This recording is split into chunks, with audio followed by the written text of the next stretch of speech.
I'm Chris Boland, a solution architect with Red Hat, and I'm here with 2 demos for OpenShift Virtualization. You might think that OpenShift is just a Kubernetes platform suitable only for containers. However, by the time we are through today, I think you'll probably agree that it could be your next generation virtualization platform.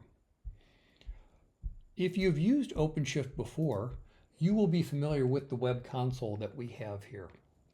You can see that it gives us a great overview of our cluster. You can see various details on the cluster, storage settings, resource utilization. I've already gone ahead and installed the virtualization operator, which means that I have this virtualization menu over on the left-hand side. And this is where we're going to be doing the first demo. This demo is going to be imperative, meaning that I'm going to be clicking and typing my way through it. The second demo will be completely automated. So here is our overview. We do not have any virtual machines running. Let's go ahead and fix that.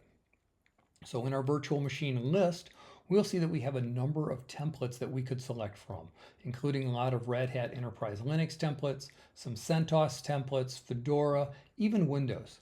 I'm going to go ahead and use the Fedora template. Rather than click through and go through all the customization options, I wanted to show you how quickly you can get a VM up and running inside of OpenShift Virtualization. So I'm going to take all of the defaults and just go ahead and say, create this virtual machine. That's all. That's literally all it took. Pick the template and say create. I can now go to my list and you can see that it has named my virtual machine Fedora Organic Mouse, which I think is a lovely name for a very small virtual machine. And it is in fact up and running, notice, on worker node 1 with its own IP address. If I click onto our virtual machine, we can see a number of more details about it. We don't have any resource utilization yet because we really haven't started using it, but we could click into additional details, look at the YAML that was created, environment variables. What I'm most interested in at this point is the console. So you can see the machine is actually booting up now. And if you've watched a Fedora machine boot before, that's pretty much what it looks like. Let's go ahead and log into this virtual machine.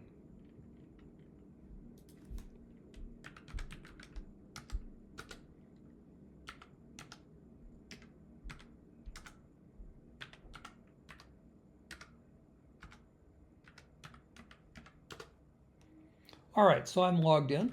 I can take a look at my root file system, and that looks like a Linux device. I've got an etc directory, opt, proc, sbin, and bin, var, and user.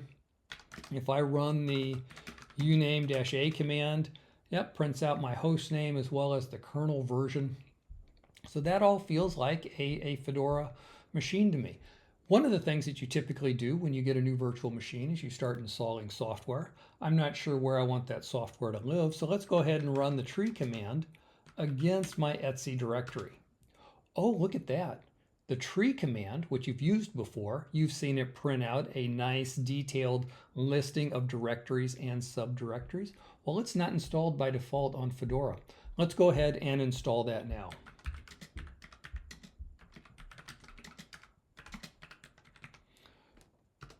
So this is typically how you would install software in Fedora. It's going to reach out to the Fedora repo, it's going to pull down those repositories, and then it will actually install the Fedora package. This is a network operation on a running virtual machine. While this is running though, what else could we do with this? Well, you know what? It was running on node 1, I think. Let's migrate it to a different node just because we can.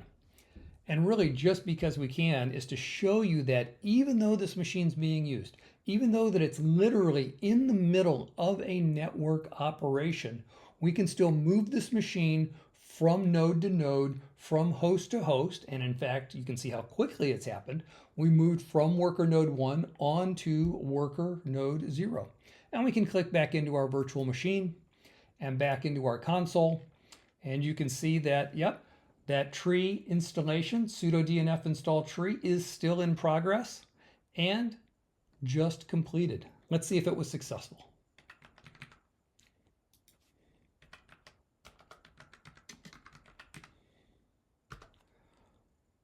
Sure was. So prior to that, I was unable to run tree. We installed it and in the middle of that installation, moved it to a different node while it was running, while it was using network resources, and successfully installed software. So pretty cool in that respect. Another bit of interesting table stakes when you think about virtual machines. Can I move them from node to node? That's one. Another one is, what about snapshots? Can I take a snapshot and then restore that snapshot, assuming something might have gone wrong? So let's change our file system first and then see what we can do with this. So I'm going to echo today's date into a text file. So echo today into today.txt, and we can cat out today.txt.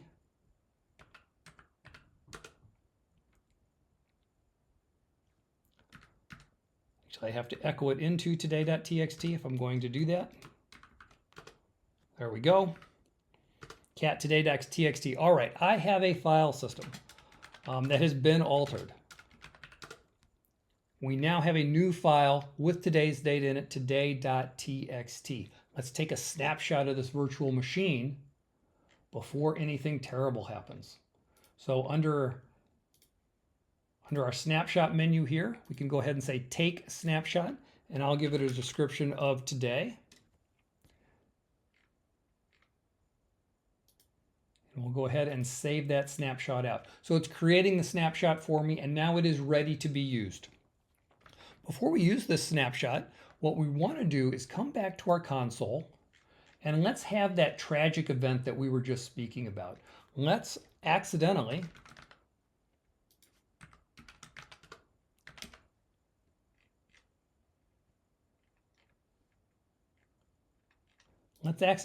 remove that text file. So we don't have one. If we try and cat out today.txt, that file does not exist. Terrible thing. We really need that file. So let's go ahead and restore it from the snapshot we just took. So the first thing that we need to do actually is stop the virtual machine. So we'll go ahead and stop the VM. You can see it shut down. Our virtual machine is stopped. Now, with our snapshot, we can go ahead and restore this snapshot. Remember, this snapshot has a copy of the disk where today.txt exists, and we removed that from our most recent virtual machine. Let's go ahead and restore our snapshot. And there it is. It's restored and ready to be used. But before we can use it, we need to restart our virtual machine. So we'll come back to our actions, and we'll go ahead and start the virtual machine. You can see that it is now starting. It'll take just a moment for Fedora to boot up. Once it does, what we're going to do is log back in with the console and then take a look and verify that today.txt has been restored through the restoration of that snapshot that we took earlier.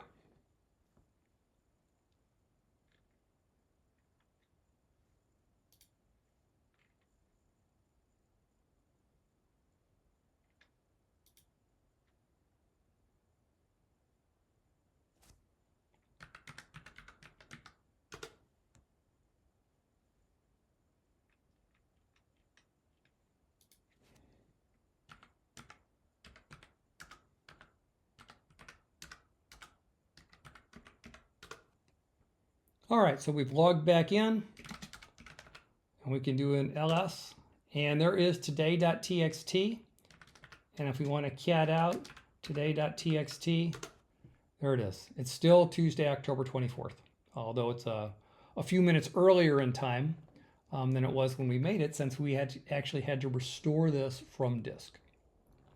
So one more thing that I want to do with this virtual machine before we move into the automated section.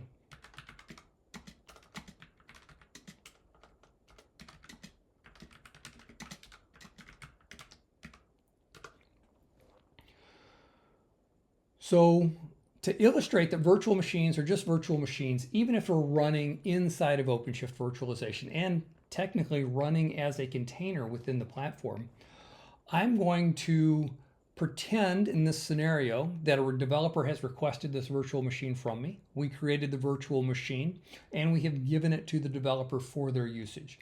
that developer has no idea it's running in OpenShift, and in fact doesn't need to care that it's running inside of OpenShift. It's just a VM to them, and they should be able to treat it that way. So what I'm doing is installing Podman, which is a Red Hat analog to Docker, and will let you run containers inside your computer, whether it's your laptop, whether it's a virtual machine, whether it's on bare metal. And so I'm installing Podman inside this Fedora virtual machine. Now remember, this Fedora virtual machine is running inside of OpenShift Virtualization. It's actually running as a container itself, but that is an implementation detail. It doesn't matter. And the developer in this case doesn't know or care. They just know that they need to be able to run some containers within their virtual machine. Perhaps they're doing some Java development and they need to run some container software to be able to test the code that they're running. So we've installed Podman. Let's go ahead and verify that.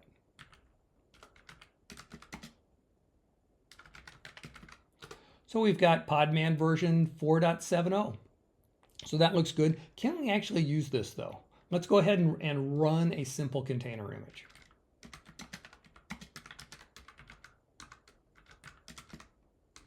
So this is the Hello World example for Podman. It lives in Quay.io. Podman's going to reach out to Quay, pull down that container image, and then go ahead and start the container, run it to completion, which is the Podman Hello World. You can see the cute little Podman logo there, and then quit. If we do a Podman PS-A so that we can see all of our containers, even those that have stopped, we can see our Hello Podman here has exited some 19 seconds ago. And if we do a Podman images, we can see that we do have our Podman Hello image downloaded to the file system for this container. Now again, I'm emphasizing the fact that you could run containers inside of this VM. Why? Because it's just a VM. Whatever you want to do with VMs, whatever your use case is, this is a great platform to do that. So that was the bit for the imperative. I did a lot of pointing and clicking, intentionally moving through the software and the screens to show you some of the really base capabilities, the table stakes, if you will, for what a virtualization platform might need. What I want to do now is move on to a little bit more automation. And so this is a set of automations that is going to create a highly available Elasticsearch cluster. It's going to be 3 nodes in this Elasticsearch cluster. Those 3 nodes are going to be running as virtual machines themselves, and they will boot and discover themselves as an Elasticsearch cluster. In addition to that, we'll have a coordinator node, which will serve as the front end for both reads and writes into our cluster. We'll have a Kibana node, which will create a really nice graphical user interface and allow us to query the data in our cluster. Interestingly, and really by choice, there's no requirement for this, we're running both Kibana and the coordinator node as containers, and we're going to keep the Elasticsearch nodes running as virtual machines. The reason that we're going to do this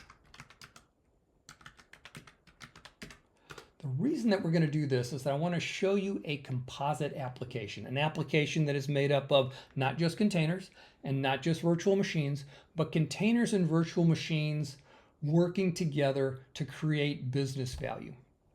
So I've created a YAML file called aardvark.yaml. It'll name the file whatever I pass in from a parameter.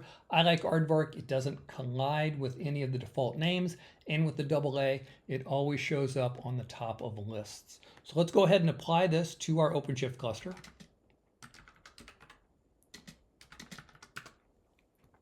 So we'll apply this to our OpenShift cluster, and you can see that it's outputting some of the things it's done. It's created a namespace called aardvark, and then underneath that created a number of secrets, config maps, services, routes, deployments, virtual machines, pods, and wiring all this together into that composite application. Let's investigate a little bit more into that YAML file. So if I grep for the word kind inside that aardvark.yaml. What this is going to show me are all of the different types of Kubernetes objects, resources that are being created when we apply this YAML file to our cluster. So again, you can see namespaces, secrets, config maps, services, routes, virtual machines.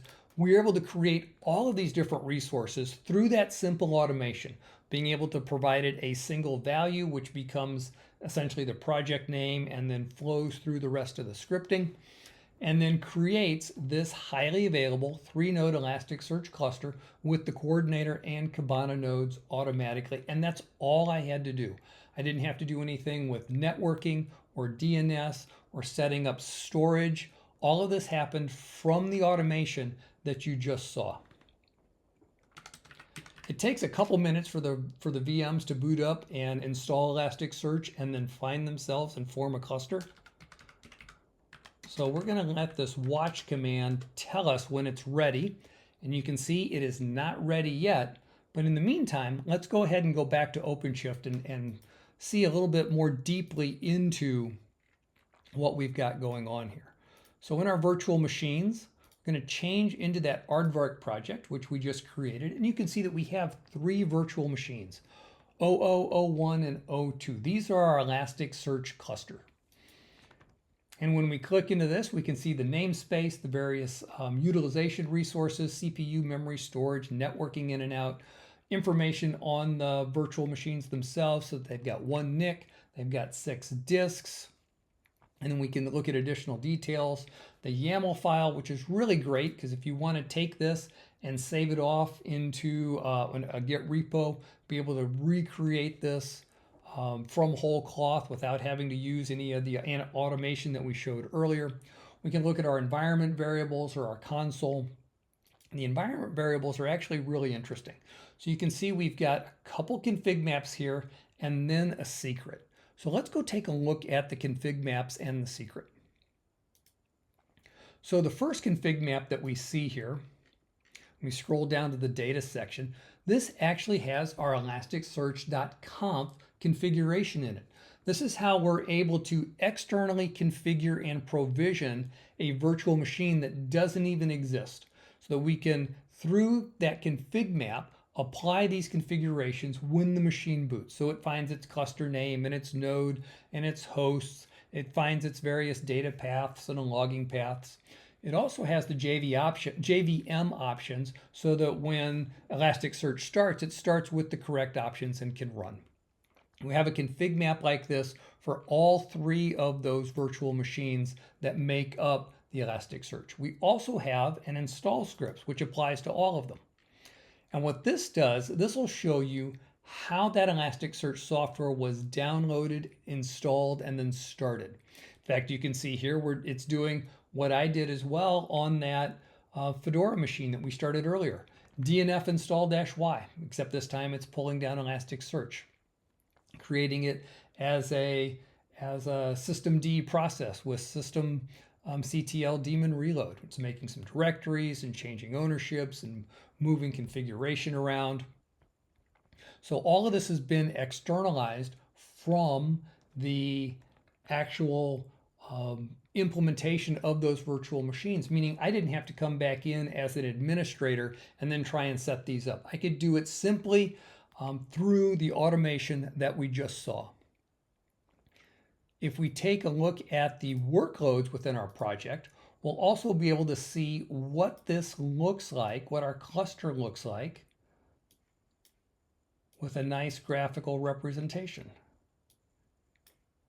So over here on the left-hand side, you can see my Elasticsearch application. That application is made up of those 3 virtual machines, as well as that coordinator node to handle the APIs.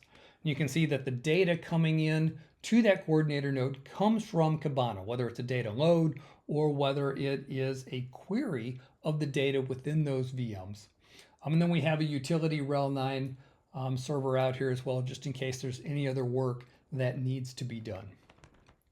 So this is what our application actually looks like. But can we use this application? That's really the question. So let's take a look at our networking. When we look at our services inside of our aardvark namespace, we can see that each one of our applications, whether it's a coordinator node or any of those 3 VMs or the Kibana, they all have their own service. This is a Kubernetes service and essentially functions as an internal load balancer to those applications. So if you've done Kubernetes before, even though this is virtual machines inside of Kubernetes, it should feel very, very familiar to you. We can also look at the routes inside of our networking. Now, a route is a way of doing ingress within OpenShift, and OpenShift can do all of the standard Kubernetes ingresses as well, but routes are a really easy way to get ingress into your applications. And we've got a route for most of our nodes here as well. We've got our coordinator node with routes and our ElasticSearch applications and our master nodes and our Kibana. Let's check really quick and see if our cluster is up and running. It is. So we've got the OK message here. Our coordinator node is now part of that VM cluster. So we've got 4 nodes in the cluster, the 3 ElasticSearch VMs, as well as that coordinator node running as a container. Before we take a look at the coordinator node, let's actually jump into one of these master nodes. So we're going to click on the route into one of the master nodes. Now, if you've used Red Hat Enterprise Linux recently and it's had Cockpit installed, this screen is probably familiar to you. Cockpit is the graphical user interface, the web interface for doing system admin type things in a RHEL box, whether it's a VM or running on bare metal. Now, this one is running as a VM, as you know, but it doesn't make any difference from this perspective. And that's actually a good thing. What I'm trying to illustrate here with the use of Cockpit is that you can see that the tools that you would normally use to manage a RHEL VM are still available to you. Just because it's running in OpenShift doesn't mean you have to treat it really any differently than you would any other virtual machine. So you can see that we could turn on administrative access that we need to. We've got access to our system information, the configuration, usage, CPU and memory, and whatnot. I wanted to take a look at the services menu here. So this is going to bring up a list of all of the services and whether enabled or not enabled. Rather than scroll, let's do a search. There's our ElasticSearch service. Now, ElasticSearch clearly is not part of a RHEL 9 box by default. You saw everything that went into installing it from an automated perspective, but here it is. It's running, it automatically starts. We can see our systemd unit file, how much memory it's using. This is, part and parcel for the tool set of running virtual machines within any RHEL system, whether it's on Rev or vSphere or OpenShift or OpenStack for that matter. It's all basically the same. One more thing before we let you go. We want to take a look at that Kibana interface. So Kibana, remember, is the graphical user interface into the data inside our virtual machines. So here's Elasticsearch running as a container. And let's go ahead and discover the data inside of our virtual machines. Well, wait a minute. We don't have any data streams or indices or indexes to match these patterns. Why? Because we haven't inserted any data yet. So let's go ahead and fix that up. We have a handy script that will actually run a small Node.js application. It'll pull down a container, and then it's going to start writing fake Latin as fast as you could read into our Elasticsearch cluster. So it's writing that into the Elasticsearch cluster via the coordinator node. We're going to use Kibana to then take a look at that. So remember, we used Kibana just a minute ago. We wanted to peek into the data. There wasn't any data. What about now? We created data view now. You can see we have a new index, an index called generated, and we can search on that index. We won't need a timestamp for this example, so we'll skip the time filter and go ahead and have Kibana query it. And look at that. Now we actually have documents inside our cluster that we can access from outside the cluster across the public internet in this particular case. So those are the things that I wanted to illustrate for you with today's demonstration. I wanted to show you how easy it was to use OpenShift virtualization from an imperative manner to be able to just log in and do things with a virtual machine, create it, install software, make snapshots and restore snapshots, migrate it from node to node, all very simple. I also wanted to show you a more sophisticated, more interesting use case using automation to create a sort of dogs and cats living together, containers and virtual machines created through automation, through one click, creating a dynamic, highly available, sophisticated piece of software. And you could take that and you could move this from any namespace within this cluster or within any other clusters that you might have access to. I hope this was interesting for you. I had a good time putting it together. Stay tuned for our next video.